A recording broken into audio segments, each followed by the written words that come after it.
अस्सलामुअलैकुम। आज मैं आप लोगों के लिए एक बहुत ही पावरफुल रेमेडी लेकर आई हूँ, जिसके इस्तेमाल से आपकी सालों पुरानी फटी एड़ियाँ भी रिपेयर होने लगेंगी। और जो लड़कियाँ इस प्रॉब्लम की वजह से परेशान हैं, वो परेशान होना छोड़ दें, क्योंकि ये रेमेडी आप लोगों के लिए बहुत ही ज़्यादा हेल्पफुल होने वाली है।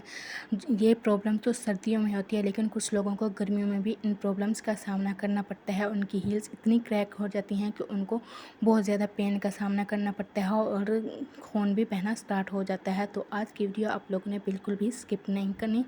तो चलते हैं रेमेडी की तरफ। सबसे पहले हमने कोकोनट ऑयल लेना है। ये हमारी क्रैक्ड हील को मॉइस्चराइज़ करेगा और उसके अलावा हमारी क्रैक्ड हील को बहुत फास्टली जो है वो रिपेयर करने में हेल्प करेगा। और उसके बाद हम यहाँ पे लेंगे मोमबत्ती। ये हमारे रेमेडी का बहुत ही पावरफुल इंग्रेडिएंट्स है। ये भी हमारी क्रैक्ड हील को फास्टली रिपेयर करने में हेल्प करता है। और इसके बाद हमने वैसलीन लेनी है एंड देन यहाँ पे जो है वो आपने हाफ़ कप सरसों का ऑयल ले लेना है। सरसों का तेल तो हर घर में मौजूद होता है, आपने इसको लेना है और इसको ऐसे आपने मिक्स नहीं करना। आपने इसको कैसे ऐड करना है वो मैं आपको आगे चल के बताती हूँ। तो यहाँ पे जो है वो आपने एक पैन ले लेना है और इसमें आपने हाफ़ कप सरसों का तेल इसमें ऐड करना है। और इसमें फ्लेम को जो है वो 3 से 4 मिनट आपने इसको लो फ्लेम पे आपने पका लेना है। जब ये 3 से 4 मिनट हो जाएं, इसमें बाकी इंग्रेडिएंट्स भी हम ऐड करेंगे, वो मैं आपको आगे चल के बताऊँगी। तो यहाँ पर जो है वो 3 से 4 मिनट हो चुके हैं और उसके बाद यहाँ पर हम मोमबत्ती ऐड करेंगे। मोमबत्ती जो है वो आपने इस तरह से छोटे छोटे पीसेस करने हैं और उसके बाद आपने इसमें ऐड करने हैं। आपने इसमें जो धागा है वो बिल्कुल भी ऐड नहीं करना, वो अलग कर लेना है। और इस तरह से जो है वो आपने इसको ऐड करने के बाद 2 से 3 मिनट इसको हल्की आंच पे जो है वो पकाना है। तो आप देख सकते हैं कि ये बहुत ही ईज़िली जो है वो इसमें मेल्ट हो गया है।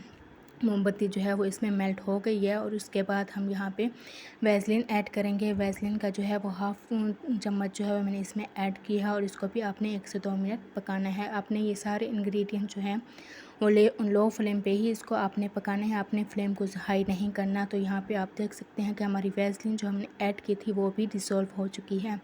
और इसके बाद जो है वो लास्ट इंग्रेडिएंट्स है वो है कोकोनट ऑयल। यहाँ पे मैं 1 चम्मच जो है वो कोकोनट ऑयल का ऐड करूँगी और इसको 1-2 मिनट पकाने के बाद अपने फ्लेम को बिल्कुल ऑफ़ कर देना है। और यहाँ पे आप देख रहे होंगे कि हमारी क्रीम तो अभी तक रेडी नहीं हुई। तो आगे चल के आप देखेंगे हमारी क्रीम जैसे जैसे टाइम गुजरता जाएगा हमारी क्रीम जो है वो बनना स्टार्ट हो जाएगी। तो यहाँ पे आपने एक बर्तन लेना है, उसमें पानी ऐड करके आपने इसको ठंडा होने के लिए रख देना है और चम्मच को आपने हिलाते रहना है। तो जैसे जैसे हमारी क्रीम जो है वो ठंडी होगी तो हमारी क्रीम जो है वो बनना स्टार्ट हो जाएगी। तो यहाँ पे आप देख सकते हैं कि हमारी क्रीम जो है वो बनना स्टार्ट हो चुकी है। आपने इसको चम्मच को हिलाते रहना है। तो इस दौरान अगर आपने अभी तक मेरे चैनल को सब्सक्राइब नहीं किया तो जल्दी से मेरे चैनल को सब्सक्राइब कर लें इस तरह की मज़ीद हेल्पफुल वीडियोस देखने के लिए। तो यहाँ पे हमारी क्रीम जो है वो बिल्कुल रेडी है। उसके बाद हमने एक जार लेना है, एम्प्टी जार। तो यहाँ पे मेरे पास निविया का ये एम्प्टी जार पड़ा था, मैंने इसमें इसको अच्छे से जो है वो मैंने वॉश करके खुश्क कर लिया था, ड्राई कर लिया था। और उसके बाद आपने इसको ऐड करना है इसमें और इसको यूज़ कैसे करना है वो भी मैं आगे चल के आप लोगों के साथ शेयर करूँगी। तो यहाँ पे जो है मैंने इसको अच्छे से जो है वो फिल कर लिया है। फिल करने के बाद इसका टेक्सचर भी मैं आप लोगों को चेक करवाती हूँ कि इसका कितना अच्छा और क्रीमी टेक्सचर बना है। तो यहाँ पे आप देख सकते हैं कि बहुत ही क्रीमी सा इसका टेक्सचर रेडी हो चुका है। ये बिल्कुल क्रीम की तरह जो है वो रेडी है। ये बाज़ार से महंगी क्रीमें जो है वो ख़रीदने की आपको कोई ज़रूरत नहीं। आप जस्ट ये 3 इंग्रेडिएंट से जो है वो आप अपने महीने के लिए जो है वो क्रीम बना के रख सकते हैं। तो यहाँ पे आप देख सकते हैं आपने इसको रात को सोते वक्त अपने हम पाँव को अच्छे से वॉश करना है और उसके बाद आपने इसको लगा के ओवरनाइट के लिए छोड़ देना है। सुबह उठ के आपने वॉश कर लेना है अपने पाँव को।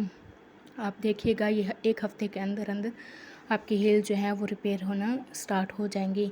मुझे उम्मीद है कि आपको आज की वीडियो आप लोगों को पसंद आई होगी। अगर पसंद आई है तो आपने लाइक शेयर और कमेंट ज़रूर करना है।